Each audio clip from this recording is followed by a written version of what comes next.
OK, faites semblant que vous êtes une gang de personnes dans un parc. Et voici le défi.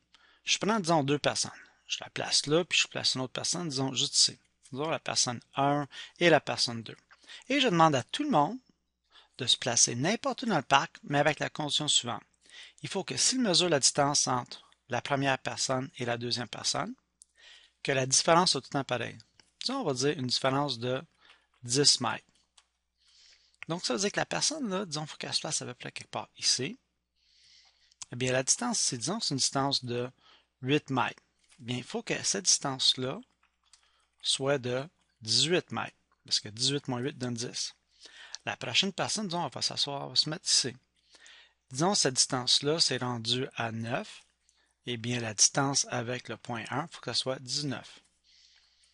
La personne juste ici, disons, en plein milieu des deux, ben, disons, ça donne une distance de, je sais pas, là, 2.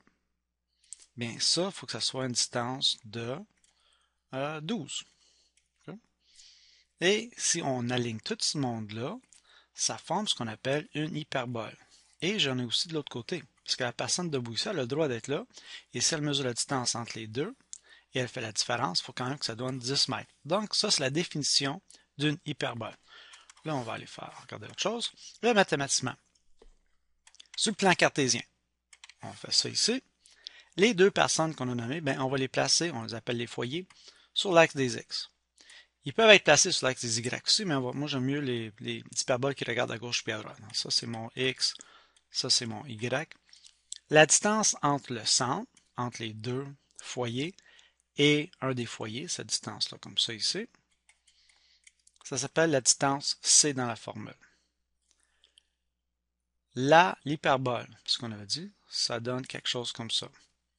Et de l'autre côté aussi. La distance entre le centre et, disons, le sommet ici, on appelle ça la distance A, qui est sur l'axe des X. Tout est inversé quand c'est sur l'axe des Y, mais là, on va juste travailler là-dessus, ça, comme ça. Là, j'ai un autre, j'ai le paramètre B, là. Mais le paramètre B est un peu plus fatigant. Ce qui se passe, si tu prends le point A ici, et tu prends la distance C, et au lieu de le mettre de la place horizontale, tu l'accotes contre le mur comme ça. Ça, c'est ton côté C.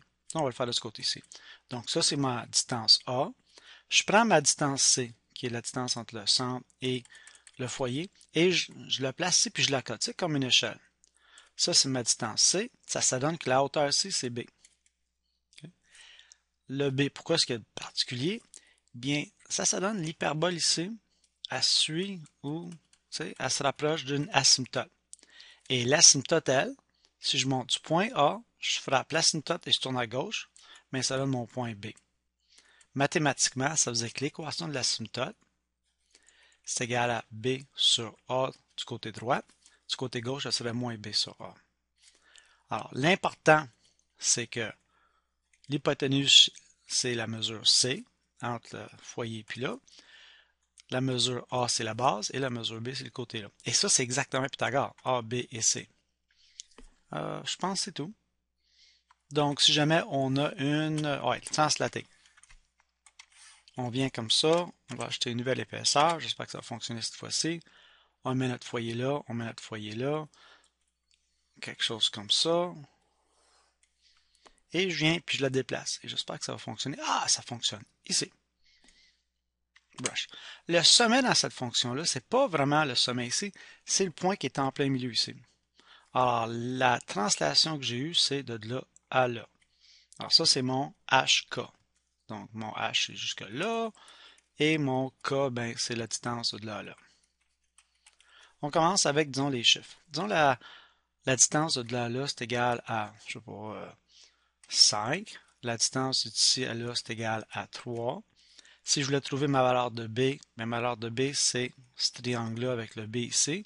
Ça, c'est l'hypoténuse qui est 5. Tu sais, je prends la distance entre le centre là, puis je la cote contre le mur. 5, tu fais ton Pythagore, ça va donner 4. Donc, j'ai mon B est égal à 4, mon A est égal à 3 et mon hypoténuse est égal à 5. Ah, j'ai oublié de mentionner, c'est quoi la formule? Hein? Eh bien, la formule rendue là, c'est x au carré sur a au carré moins y au carré sur b au carré est égal à 1. Ça, c'est pour les hyperboles qui regardent à gauche et à droite. Si on regarde en haut et en bas, ben, tu t'ajoutes un moins ici. Donc ça, c'est mon paramètre A, mon paramètre B. Le paramètre C, on ne le voit pas dans la formule, c'est pas important. Mais une fois qu'on a toute l'information, là, je rentre les données. X au carré, sur mon A qui était égal à 3 ici, donc 3 au carré, on va mettre 9 tout de suite. Moins Y au carré sur B, c'était 4, on va mettre 16, égale 1. Ça, c'est la formule de base, pas translatée. Puisqu'on a une translation à droite dans la direction des x de h, donc on va mettre un nouveau point ici, on va encore mettre 10 moins 3.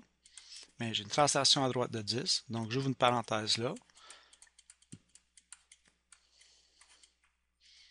Moins, descendre de combien? De 3, y plus 3 parce qu'on descend. Et ça, c'est la formule. Donc, bonne chance.